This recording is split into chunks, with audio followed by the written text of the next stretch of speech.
Welcome to Watchat, where we chat about watches and other facts of life. Between the Black Bay 58 Blue and the Black, which will you choose?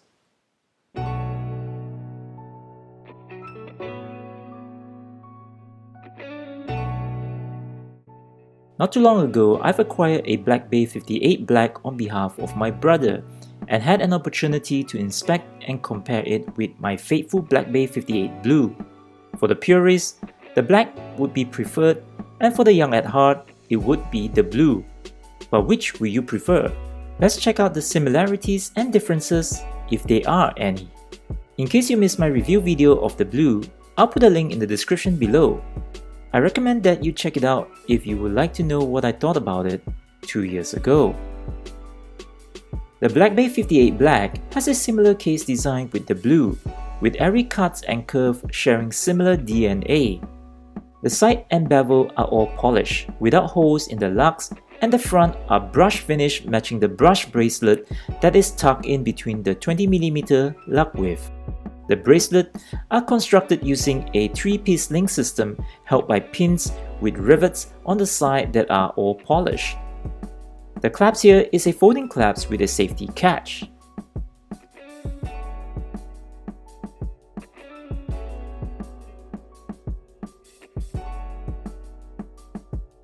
They both have similar micro adjustments on the clasps and screw pins on the bracelets.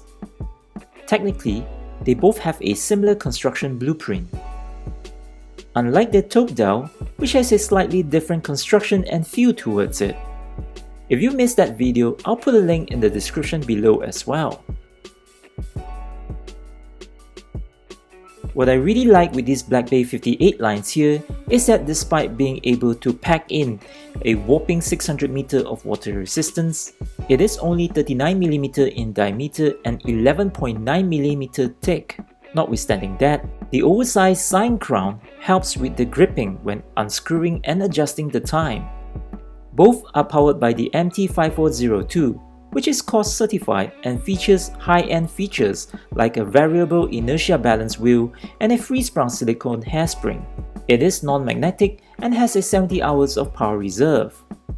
The obvious differences here is the color, with the blue just having a blue and white color combination and the black having black, red and gold or bronze. I find the printing on the minute tracks on both the bezel and dial are a little bit thicker on the black. I've charged up the lume on both these watches and still find the lume on the blue slightly brighter and larger, a weeny beanie larger. Legibility wise, the watch with the darker dial usually is easier to read during the daytime. I'm not saying that you will have difficulty to read the blue, it just has a different feel. The white lume just have more contrast with the black than the blue. The gold on the black also gives the watch a more luxurious aura. Personally, I find the black a more suited watch for black tie events. It looks more dressy than the blue. Notwithstanding that, it is still a versatile watch for dress-down occasions. A more versatile watch than the blue, in my humble opinion. The crowns are of the same size, however, when they are pulled out, the black has a longer extension than the blue. I also find the steel on the blue has a lighter tone compared to the black. Personally, I love the blue that I own. It is one of my daily runner due to its compact size, durability and versatility. The blue can also be a homage to the Rolex Smurf, if you think about it. However, the black is perhaps regarded as the more authentic Black Bay 58. It is more iconic and perhaps more versatile than the blue. I think the dressier black suits me better. Notwithstanding the fact that the blue is the one that won the 2021 CPHG Petit Aiguille Award. What do you guys think?